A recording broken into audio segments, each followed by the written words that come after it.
ko. Baby, igiling ang paghihinto. O dalin-dalin mo, sayaw na gusto ko. Baby, igiling paghihinto.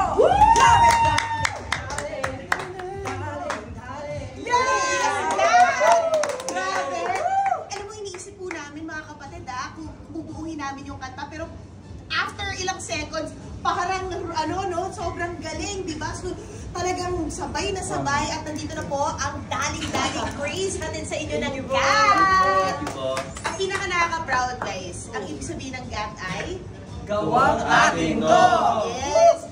Napakaganda. At syempre, ito na yung mga ating katula. Tama? Yes, yun ang di ba? Talagang isinusulong natin, ang galing ng P-pop, and hindi pa po nag-debut ang GAT, pero tingnan nyo naman, nasa number 3 na sila ng Spotify at trending. Certified trending sa TikTok. Congratulations, guys! I hope na-catch nyo na yung breath nyo. Yes. Grabe, pero sobrang galing nung nyo nung rendition ninyo ng daling-daling. Ngayon na craze na siya. How proud are you boys na pre-debut nyo pa lang pala ito? We are very proud po dahil nakanta po namin ang isang version ng Daling-Dali. And then we're kind of pressured po dahil gusto po namin, sa debut naman namin, sana ganitong kalakas po ang aming mapapalabas sa mga tao. Of course. At parinig.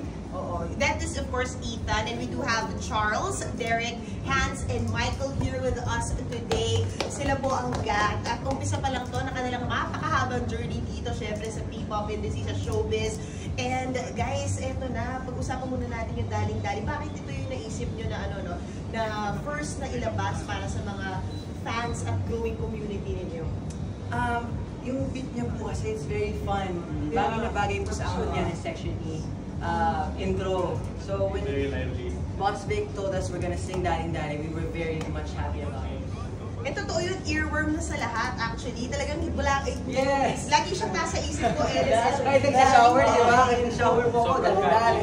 Sobrang catchy. Nagulat ba kayo na syempre, lahat ng nakiisa ang P-pop community, iba-ibang celebrity from every network, di ba? Ayan, with Beanie. Yes, piniplay nila ngayon, di ba? At yung iba pang mga P-pop acts at syempre mga celebrity ginagawa yung Daling-Dali dance craze. We're very happy. We're very happy. Really po kami. It's really cool to see din na hindi lang yung mga tao dito sa Pinas, but sa mga ibang bansa. Oo, Daling-Dali from France, Russia, Japan, Indonesia. So we're super thankful na appreciate yung mga tao yung kanta namin, tapos training sa inyo. Oh my gosh. So ito na talaga yun, this will set the tone sa beat at music na ilalabas ng GAT. It will po, especially when it comes to Filipino sound. Kasi this is very Filipino, like a fiesta vibe. And we really want to do type of music that will resonate with the hindi, tsaka lahat ng Filipino will resonate. Oo. May question ako, di ba? Kasi most of you are acting as well. And sino sa inyo yan sa Mutya Section E? You are? I'm Calix Rivera. Oo. CN. I'm Blaster Book. I'm Aaron. Ayan. And of course, how do you balance this with your yung acting and music? At first, it was very hard kasi we were training and then we would go to taping and train again. Oh my gosh, iba. Iba po yung feeling, lalo na siyempre yung parang pagod talaga yung training talaga yun. Pero kinakaya naman ko namin, we're so thankful din na we haven't seen that same parents. We find time to just make sure everything's right. Oh my gosh. So eto na, what is next for GAT? First of all, syempre, we have a show tomorrow, Monday with Happy, March 22. Kasama po namin ang mga ibang Mutya cast there, and we have a very, very special guest.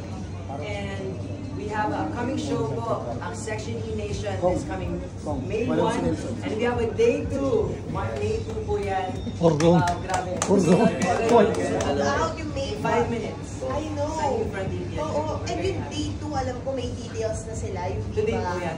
Today, ticket selling, ticket selling for day 2. So kung gusto nyo, ibang klase guys. And then of course, we're going to be releasing our debut single soon. Kailan yung official debut ng GAT? They will update us on our socials. can keep up with us is follow us on all social media. Oh, yun at ang saan? GAP Official. Instagram, TikTok, Facebook, we have a YouTube channel. Everything is at GAP Official. Para updated po. Wow. Ang layo ng boses mo, by the way. Darling, Yung gano'n, di ba dun sa track? Doon ako napapakanta din eh. I love it. Sino yung susunod na mga kanta nyo? Yung mga upcoming na ilalabas ninyo? Well, we work with different producers and Okay. providing the lead of us. Oh. Pwede yan, nasabi mo na eh. Wag daw. Pero kasi Ay, nako. dance. Hindi, official hitmaker yan. For sure. Shoutout Kilala po nila sa yan. aming choreographer na si Coach Kevin Atiguera. Yes! Oh, Daling-daling. Coach Kevin. Coach Kevin. So ano, siguradong feeling dance trend na naman yung mga upcoming songs nila. Sana po. Sana. I love it. Where do you see GAT in the next few years? We talked about already, pero syempre, it's always our dream. It's any group's dream and any performance dream to perform in a world tour setting.